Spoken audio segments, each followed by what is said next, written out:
Okay, so I did my brows and then I'm just gonna like tap this one in just on top of it. Like I try not to go too much around it because the rest of it will do the work. And then I just found this out. It's kind of like I think she calls it like her concealer beard. And so because my chin gets pretty red, so I try to kind of just go around that dot that I did, and then I'll get the rest of my concealer like this. So I curve it and just not curve it, bring it down, but kind of like, because my concealer is going to go right here, or my bronzer, whatever you want to call it. So it almost looks like I have this like huge little like lighter skin beard on me, but I do blend it out with my bronzer. So I do all this first.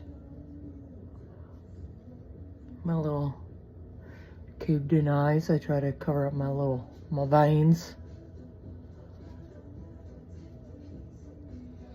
So I don't usually do this part, like if I don't have a spot, but if I have a spot, I will take my setting spray and just spray that, and I guess the rest of, at least like my eyes down, just to hold in the concealer. I usually don't do that on like normal days, but if I have a spot that I really want to cover, I will. Just enough, I feel like it to hold it. I let it sit for a hot second, and then I'll continue on with my bronzer and blush.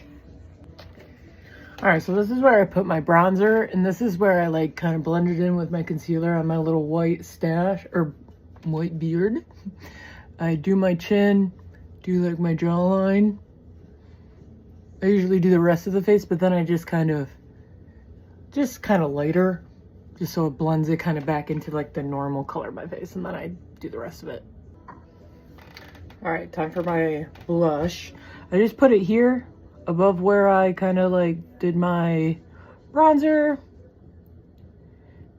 And I don't do it on my chin. I used to, and then I realized that made it obviously more red. And then during the day, like when my setting spray kind of wore off, you know, it went really red. So I was like, okay, I gotta stop doing that. But I'm gonna finish this, and then I'll show you the ending.